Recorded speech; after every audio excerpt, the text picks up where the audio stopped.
يا ساتر. على عادة أي حد مصري إن أي حاجة بتنجح بنعمل منها جزء تاني نحلب أمها. فالآن معانا حلقة من رواية خرا ما تقراهاش. الحلقة اللي فاتت يعني بالنسبة لي عملت يعني شيء. المهم الحلقة اللي فاتت كان في إجماع في الكومنتات إن أرض زيكولا أوفر ريتد وحش، فالمفروض نعمل حلقة عليها. فمن طلب الجماهير النهاردة هنتكلم عن رواية بين الأطلال ليوسف السباعي. عشان محدش يقول لي نعمل إيه. فبهزر. حلقة أرض زيكولا جاية، بس فريق العمل اللي بيتكون مني أنا بس لسه بيكتبها، بتتحضر وبتاع عشان تطلع حلقة حلوة. المهم فبص يا صديقي، قبل ما نبدأ لو في رواية مشهورة فشخ وجيت تقراها قلت ايه الخرا ده، فقول لي في الكومنتات ونعمل عليها حلقة نفرتك أمها. فأنا عايز بس يعني مش عايز أكرنش، بس يعني شكرا على ال انا كرنشت خلاص، يعني من قبل ما ابدا انا كرنشت. المهم شكرا يعني على الكومنتات، يعني انا شايف ان حاجه حلوه. كان في كومنتات في الحلقه اللي فاتت انا ما شفتهاش، روح اشوفها. فشكرا. انا يلا مش مهم، خش على الحلقه. فبينا يا اخويا على روايه النهارده والتي هي بين الاطلال ليوسف السباعي.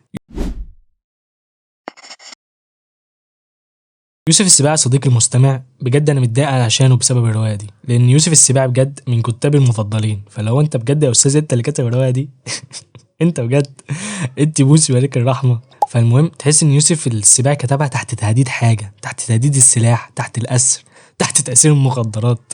بص هو تحت حاجه، لان بجد انت بتقعد طول الروايه تقول يا جدع انت يوسف السباعي يا عم.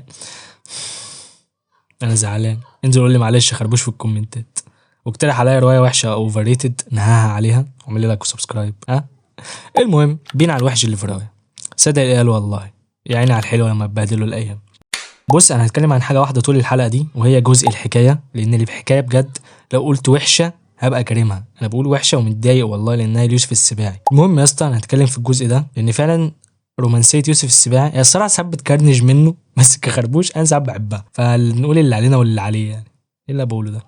المهم فبينا على اول نقطه والوحيده اصلا، الحكايه فيلم هندي. يا اسطى انا هقول تاني انا زعلان فشخ وانا بتكلم عن الروايه دي، لان يا اسطى يوسف السباعي يعني هو مش كنزي مدبولي، انت فاهم؟ يعني الراجل ده كاتب لا نزرع الشوك والسقا مات، اللي هم اجمد حكايتين ممكن تقراهم. فاللي يا عم ماشي يا عم.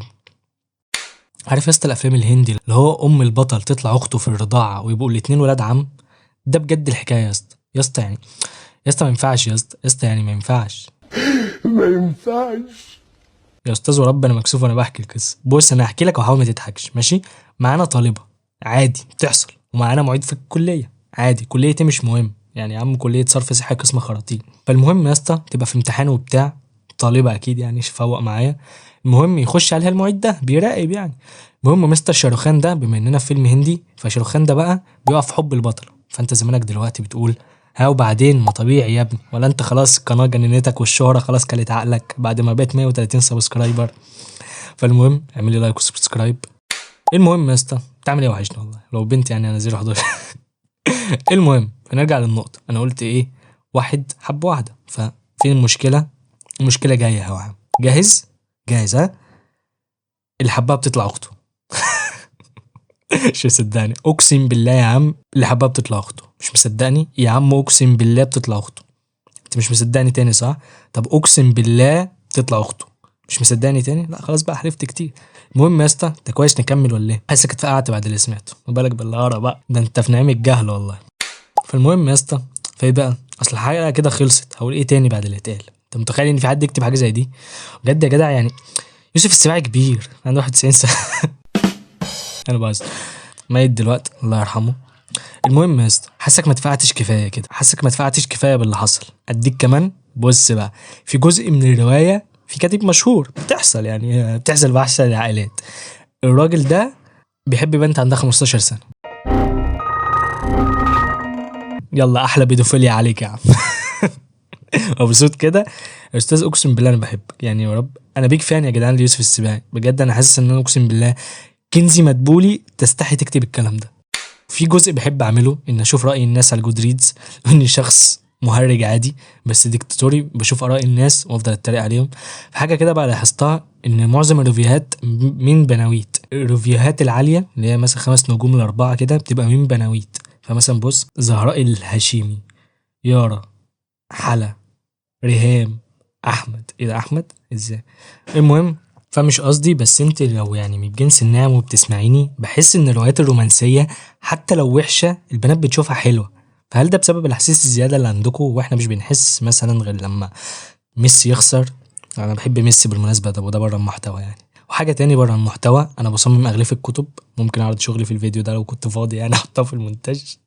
ممكن اسيب بهانسي بتاعي تحت، بقالي كتير ما صممتش بالمناسبه يعني.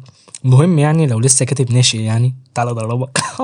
المهم لو لسه كاتب ناشئ وعايز غلاف كلمني. معلومه انا عمري ما اشتغلت تصميم يعني، ما احترفتش الشغل ده، انا كل شغلي فان ارت. فلو عجبك وعايز يعني ايه اللي بقوله ده، فلو عجبك وعايز غلاف يعني كلمني. فالمهم نرجع للروايه. حاسك ما اتقفلتش منها كفايه، حاسس حابب تقراها كده فاهم. فبص، فاكر البنت اللي عندها 15 سنه؟ فاكرها؟ طب فاكر الكاتب البودوفيلي اللي حبها؟ فاكر كل دول؟ الراجل ده متجوز بقى. آه، الزنا روائي حرفيا والله. يا اسطى والله انا عايز اترول اكتر، بس الصراحه مش مستاهله. وزائد انا بحب يوسف السباعي الحقيقه، وهو اللي كاتب نحن لا نزرع الشوك روايتي المفضله. فنكتفي بهذا الهلس. اعمل لي لايك وسبسكرايب يا اخويا لو الحلقه عجبتك، لو ما عجبتكش اعمل لي برضو وقول لي ليه ما عجبتكش، واحاول احسنها باذن الله. وبس كده، كان معاك الخربوش، والسلام عليكم ورحمه الله وبركاته. ارض زيكولا، انا جايلك.